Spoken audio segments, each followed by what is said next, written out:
আসসালামু আলাইকুম। কেমন আছেন সবাই? আশা করছি সবাই ভালো আছেন এবং সুস্থ আছেন। তো আরেকটা ভিডিও দেখার স্বাগত জানাচ্ছি সবাইকে। তো আজকে দেখতে পাচ্ছেন সূর্য কিন্তু একেবারেই খুব অল্প উঠেছে, তো রোদ কিন্তু তেমন একটা ওঠেনি।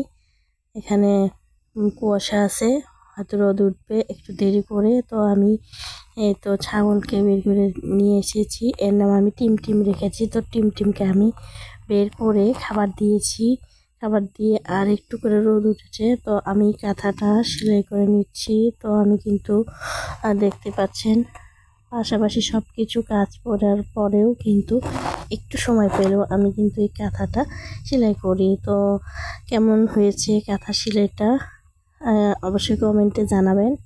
তো এই কাঁথাগুলো কিন্তু ছাপা দিয়ে সেলাই করতে হয়, এক কালার কাপড় দিয়ে কাঁথাগুলো পাড়ায়।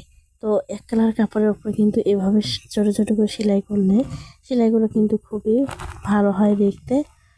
তো এর মধ্যেই কিন্তু আমি কাঁথা সেলাই করতে করতে দেখতে পাচ্ছেন আমার মেয়েকে স্কুলে নিয়ে গেছিলাম। ওর বাবা তো এখানে সিঙ্গারা এনেছে, রোল এনেছে, তো আমাকে দিয়েছে। আমি একটা জিনিস লক্ষ্য করলাম, দেখেন এখানে কিন্তু গ্রামের বাড়িতে যে রকম সিঙ্গারা পাওয়া যায়, তো এই সিঙ্গারার ভিতরেও কিন্তু বাদাম আছে, আলু, এরকম এগুলো তো আছে, কিন্তু খুব ভালো লেগেছে সিঙ্গারাগুলো। তো আমি কাঁথা সেলাই করতে করতে কিন্তু এগুলো খেলাম।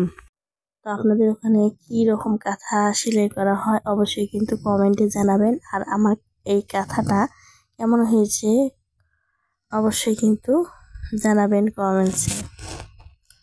তো কাঁথা সেলাই করার সময় একটা জিনিস দেখলাম, তো দেখতে পাচ্ছেন এখানে কিন্তু ওই তো পাঁপড় নিয়ে যাচ্ছিল একটা লোক। তো আমি 2টা পাঁপড় নিলাম, এখানে একটা দাম 10 টাকা করে, তাই আমি 2টা নিলাম।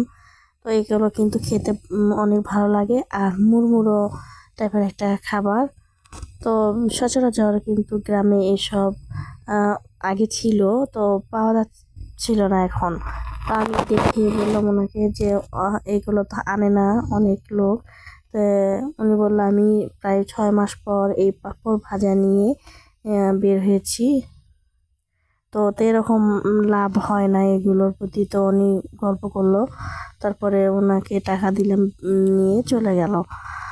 আপনাদেরকে আরো একটা জিনিস আমি দেখাবো। তো এই এই জিনিসগুলো কি বলা আপনাদের ওখানে, তো আপনারা কিন্তু কমেন্টসে অবশ্যই জানাবেন। তো আমাদের এখানে এই এগুলোকে জংলা কচু বলে। তো জংলা কচুর ঘাটি কিন্তু রান্না করলে খুবই মজা হয়। তো যেদিন আমি এই ঘাটিটা রান্না করব অবশ্যই কিন্তু আপনাদের সাথে শেয়ার করব। তো এগুলো কিন্তু ছোট ছোট কচুর থেকে এইরকম হয়। এগুলো মাটি খুঁড়ে কিন্তু তৈরি করে তারপর রোদ দিয়ে এগুলোকে বেচে পরিষ্কার করে এই ঘাটিটা রান্না করা হবে। তো আমি অবশ্যই কিন্তু আপনাদের সাথে শেয়ার করব। এখানে আমি দুপুরে আবার খামারে চলে গেলাম। তো খামারে যাই দেখি আমার ছোট ভাই এই তো আমার খামারে নতুন সদস্য হয়েছে। তো 2টা কবুতরের বাচ্চা হয়েছে। এই কবুতর বাচ্চাগুলোকে ওর মা ঠিক মতো হয়তো খাবার দাবার দিচ্ছে না, সেই রকম একটু মোটা টোটা হয়নি। তো ও এখন নিজেই কিন্তু ভুট্টার গুঁড়া করে সেগুলো পানি দিয়ে লিকুইড করে কিন্তু বাচ্চাদেরকে এভাবে খাওয়ালে ওরা কিছুক্ষণ পেটে থাকে আর একটু স্বাস্থ্যটাও ভালো হবে, সেজন্য ও কিন্তু এগুলো খাওয়াচ্ছে। তো সন্ধ্যা হয়ে গিয়েছে, সন্ধ্যার পরে কিন্তু আমার আম্মা আবার আজকে পিঠা বানাবে। তো এখানে পিঠা বানাবে চিতই পিঠা দুধের। আমার চাচি এসেছে, ওনাকে খাওয়াবে বলে ওই চিতই পিঠাগুলো আমার আম্মা তৈরি করছে। পড়াশোনা করতেছে, এদিকে আসো। কি করতেছ? পড়াশোনা। আসসালামু আলাইকুম, আপনারা সবাই কেমন আছেন? তো তুমি লেখো, কি লিখতেছ? তুমি মালা লেখা হয়েছে?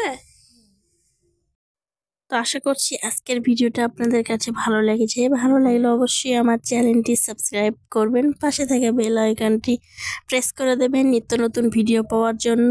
সবাই ভালো থাকবেন, সুস্থ থাকবেন। আল্লাহ হাফেজ।